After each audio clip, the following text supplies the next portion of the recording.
Welcome back. 2011 Toyota Sienna. Real bad rotor shake. 405,000 miles. Really good vehicle. I've done some work to it, but overall, not a whole lot. What I initially saw when I looked at it was the front driver's side rotor has been cooked. It's blue around the edges. It got so hot.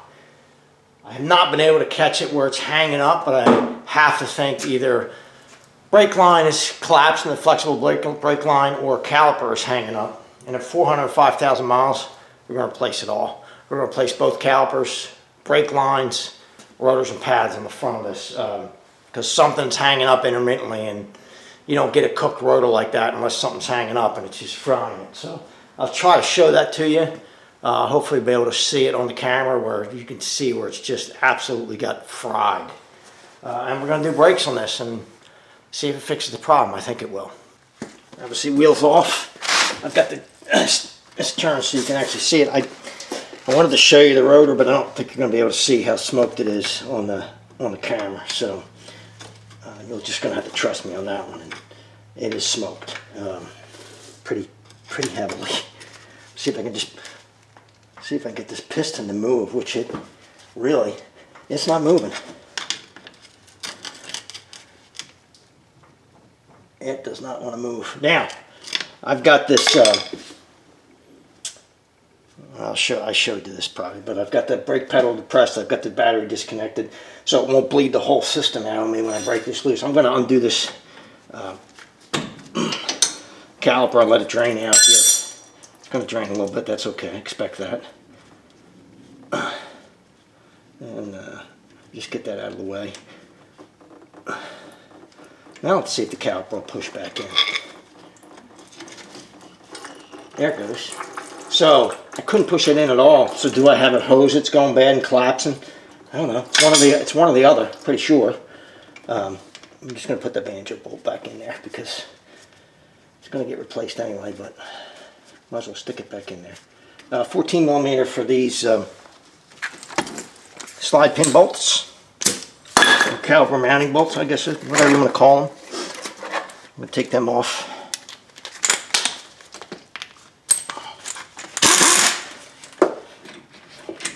Try to stay out of your way so you can see what's going on.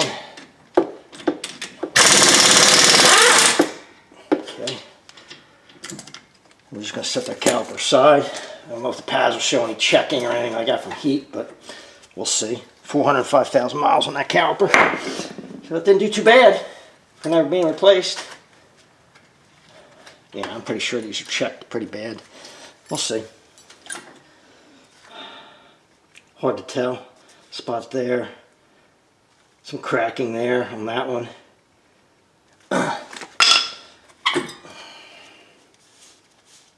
Same thing there. It's interesting, the same spot on both pads. One there, almost identical looking there. That's kind of interesting. Alright, let's get this mounting bracket off. 17 millimeter.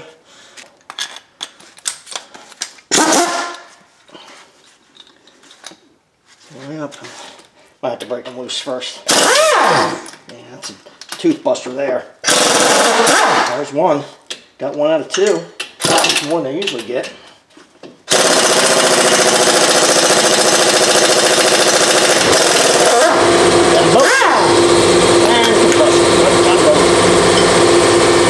Set that aside, clean that later.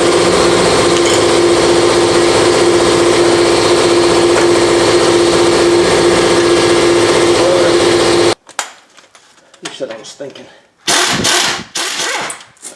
There we go. All that for that. Okay. Set that over there. Now, put that pin on there. 10 millimeter. Let's see. There it goes. Not too bad.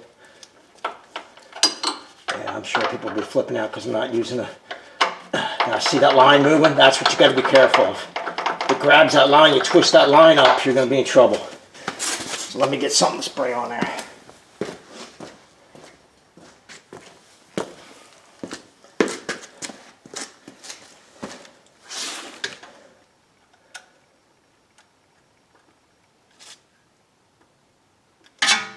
of soak and settle in there.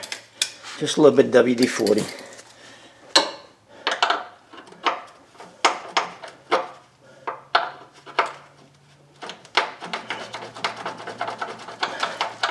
It's grabbing it. So I'll try to wiggle it loose here. Don't want to twist this line up.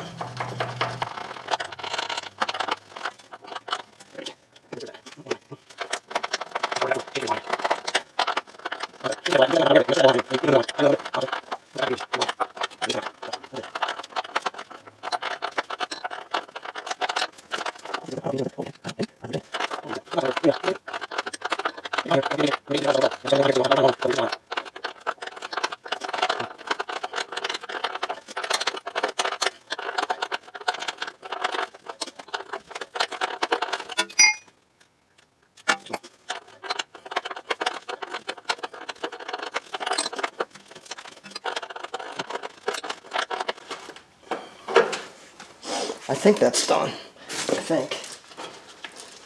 No, a second. Oh, there it is. Yeah, it's loose. It's loose. Now I just got to get this clip off.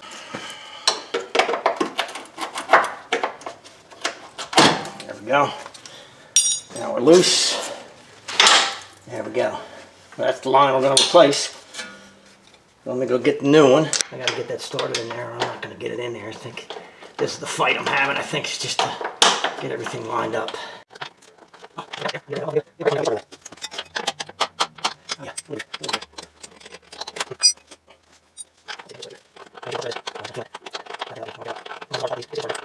Leave it started at this point. I could probably screw it on this way, which I can for a little bit. As much as I can do that, I'll do that.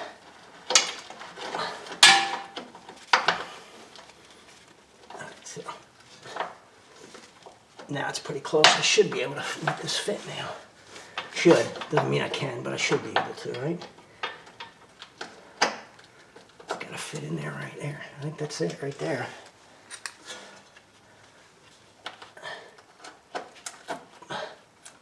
That's it. Clipped in. Had to spend tons of time for no reason.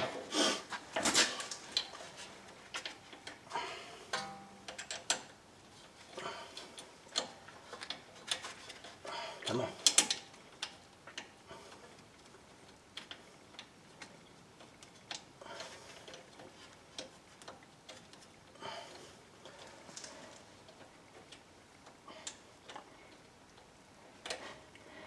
Half an hour later, there it goes. Boy, that was a waste. Not a waste, but it took a little bit. All right, don't crush this. Let me bracket.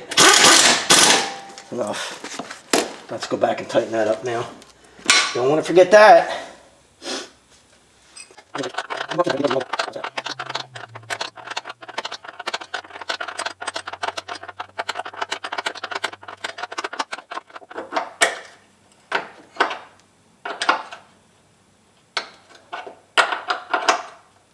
Okay. Let's see what you're looking at here.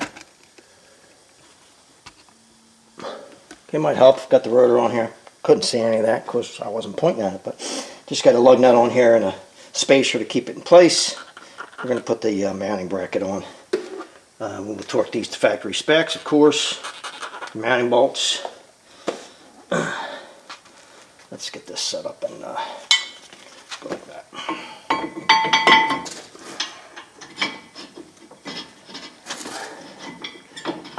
Come on.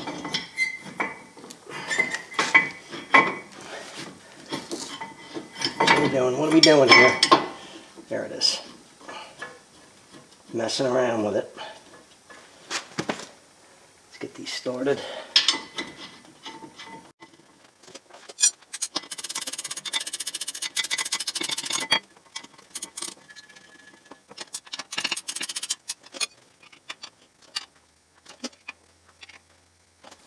Let's see what we got here.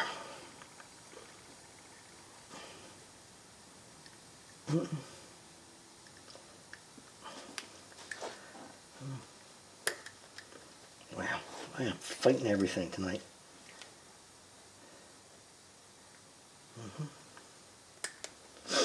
new indicator on there. Do I really want it on that? No, I really want it on the other end. I want it on the... No, that's actually where I want it. That's actually where I want it. Since the ones coming off didn't have it, they don't have any clips on them. Get that in there. Okay, get an outside pad in. These have a coating on them, so I'm not going to grease them. Normally I would grease them, but these actually have a nice coating on them. Now, these clips. Now, the easiest way I found to do these is to hook the top in, put the top slide pin, don't tighten it, just get it in there pretty good. Get it in there close so you can still rotate it. Rotate this up, set it in, and then kind of set it down on it. And as you try to hold it. So we'll get this one in. Hopefully this is on. Did I turn on? Yeah. Can you see what I'm doing? Yeah, you can. Alright. Can you move you in maybe a little bit? Maybe you'll see a little better. Get that one in. Get it hooked into the pin on the hole on this side. Okay. Hold that. Get the new one that came with the caliper. It should have come with the pads. I don't know why it didn't, but whatever. Whatever. That's what they want to do. Push back out. Squeeze them in. Try again. Let's see. Well, they're mangled up too a little bit. That's what they want to do. That's what you got to watch. Just push that out and screw things up for me. Let's try again. Do over. Pad back in here. Well, just fight me. Okay. Alright. Let's do that again. Here's one. Hold this.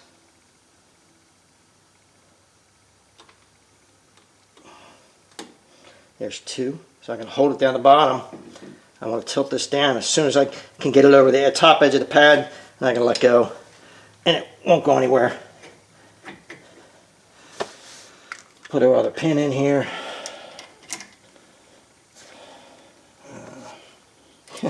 You know what? I hate to do this, but I'm going to pull it back apart again. Because I like to check these.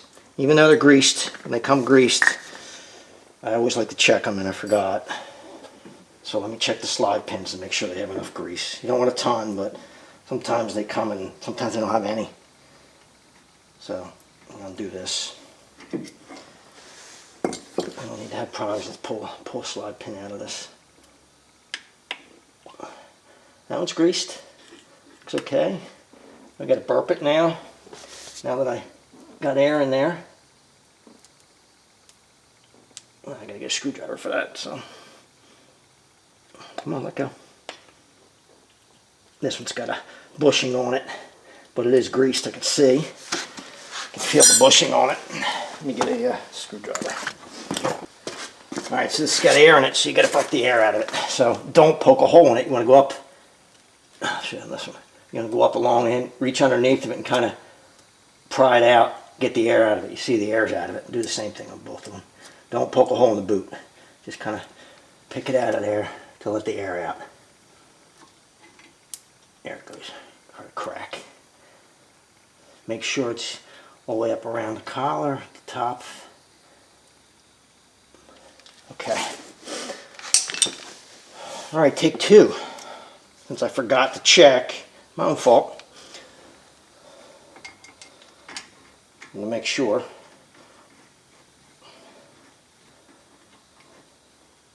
Tip that up out of the way. Put my pad back in.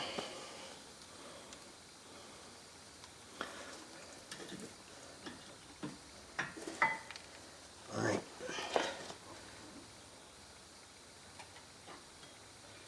There's one.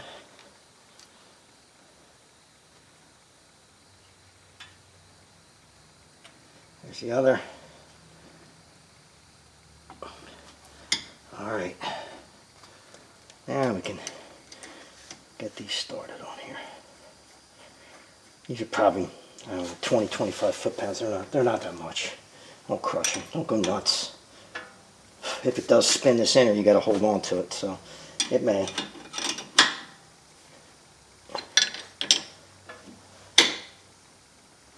Good. Hair. Probably my daughter. Hair's everywhere. No biggie. All right. We're set up. Let's get the brake line hooked back up. Do not forget these washers, one on either side of the banjo fitting. They didn't give me a banjo bolt either, so I guess I'll use the old one. Man, I don't know if it's missing. Usually you get a banjo bolt. We'll see. I'll look when I do the other one to see if there's one on there. So one goes on here. This should go like this. There's a little notch for it. Right here, a little hole for it. Bolt through like that. Put the other one on.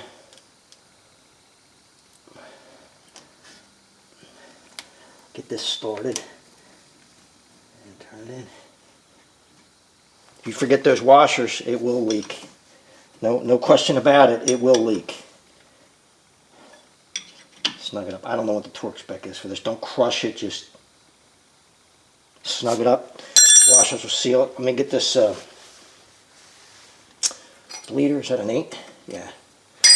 An 8. Let me get that loose and we'll open it up because it's not gonna bleed right now because the master cylinder's whatever. You know what I mean. Get that stuff outside for it. Holy crap.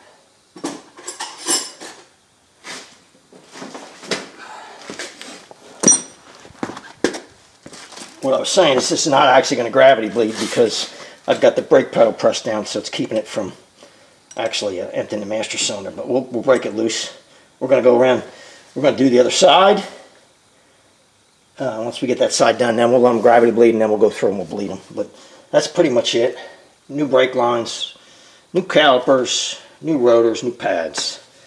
Hopefully fix this issue. I believe it will. All right, so I've got everything back together.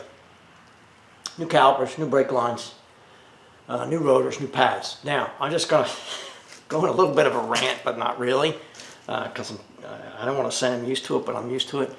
You can't expect and you can't assume that anything is right.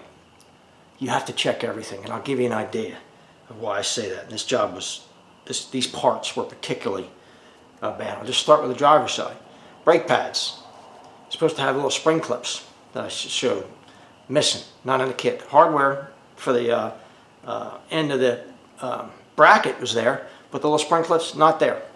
Not a big deal in this case because the calipers actually came with them, so I had them. I could have used the old ones, I didn't really want to. So that's the first thing that was missing. So I pull the left caliper out. This is what the banjo bolt washers look like. Both are deformed and crushed. The banjo bolt's missing. Not even there. So obviously somebody had this caliper before I did, sent it back. No one checked it. No one said, hey, are all the parts in there? No. These are destroyed. Banjo bolt's missing. I don't see a problem with the caliper other than that. I had to reuse my banjo bolt. Okay. Brake hoses. 2 banjo washers. To replace these 2, the brake hoses come with banjo washers for the banjo bolt. 2 for the driver's side one. Right side had 4 in it. Why? I have no idea. Caliper on the right hand side.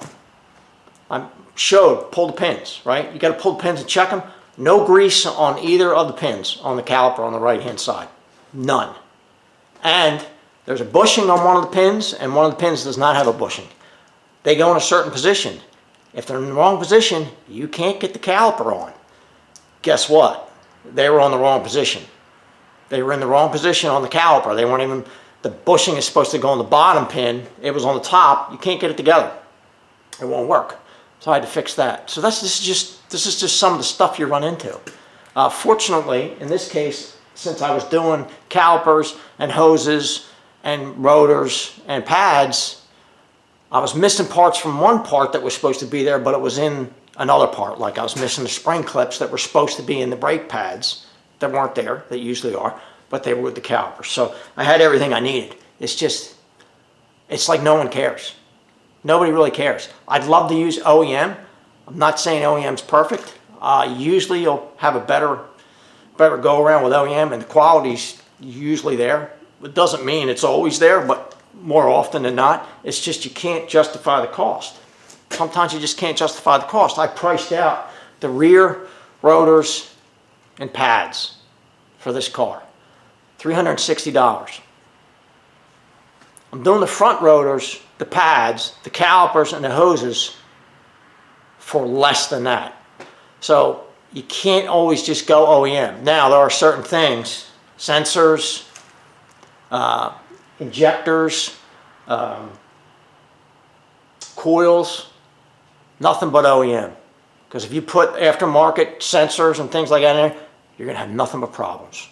And sometimes you just got to bite the bullet and spend the money, because you can go cheap on that stuff and try to save money, but you're going to have problems. There's no question in my mind. You just cannot do certain things like that aftermarket.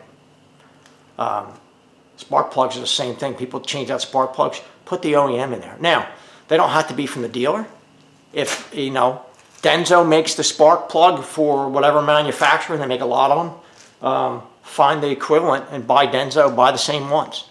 You don't have to buy them from the dealer, but they need to be the same because they're designed for that engine, designed for that vehicle. Switching stuff like that just causes problems. And like I said, sometimes you just got to bite the bullet. And you know, you can go to eBay or Fleabay, as a lot of people call it, and buy a $29 coil, where the coil, you know, might cost you $80 or $90 a piece or more, $150 a piece. I've seen them from OEM. But there's a reason for that.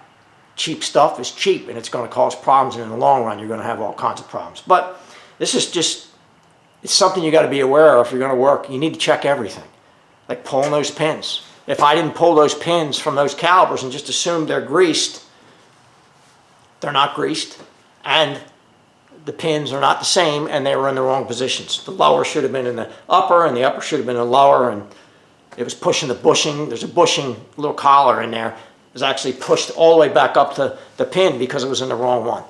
So these are things you just got to watch for, but it's done. I haven't tested yet. I'm going to bleed these brakes. I gravity bled them, which means when I initially started this, I disconnect the battery, and I pushed the gas pedal. I pushed the brake pedal down and moved the seat up with a block of wood and some towels to protect the seat, to keep the brake pedal pushed down. That keeps the whole system from, when you're opening up, from bleeding, draining the whole system. It'll bleed what's in the line that's at the caliper, but it won't bleed anymore. So I took that back out, let the brake pedal come up when I was done, and left the bleeders open. I let them gravity bleed. And after a couple minutes, they'll start dripping fluid out of them. And then I tighten them up, and then I'm going to go through and bleed them. But it's a lot quicker than just trying to bleed them right away, because you have all that air in the line that's run out, and you got to get that out. So you just let them gravity bleed for a few minutes and go through them. We're going to bleed them here, and I'll show you what to do there. It's not much in this case. And then we'll go test drive it and see how it does. It's going to fix this. I believe it's going to fix this problem. I wanted to show you how bad these rotors look, but I can see it, but it's not going to show up on camera.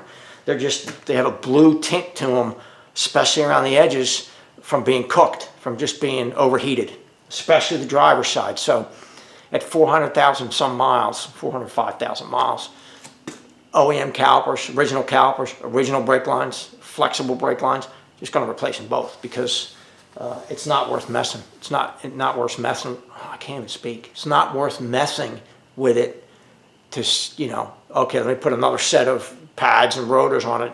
Intermittently, something's hanging up. It's either got to be that line or the caliper and cooking it. So this hopefully will fix it. I believe it will. And it'll be good to go for, I don't know, 405,000 miles. Runs really good. Still runs really well. This engine is the cleanest I've ever seen as far as oil. I do the oil changes on this vehicle for this customer all the time, and they'll run it over. I mean, you run synthetic in it, good filter, but he'll run it 10 or 12,000, 13,000 all the time. Not purposely, but by the time he gets a chance to do it and brings it here, you know, I like to change 5,000 miles, synthetic 5,000 miles, change it. And I can still see through this oil when I change it and it's got 12 or 13,000 miles on it. Now, it's not as clean as when it went in, but it's not black or really dirty or full of, you know, carbon or anything. I can actually, when it's draining, look right through it. That's how good this engine is. I don't know if he got a particularly good engine. Somebody had a good day at the factory, or this particular engine is 3.5 Toyota 2011 Sienna, just a good motor. But 400,000 miles, no engine issues at all. I don't think, I've never done coils in this. I don't think I've ever done coils. I don't know if spark plugs have been done it, but coils have never been done in this. I've never done it, and I've done some suspension work because the stuff just wears out after, you know, 400,000 miles. But relatively speaking, very little on this van. Wheel bearing, like I said, at this point it's maintenance, right? But it's still going strong. Still runs good. Still goes down the road well.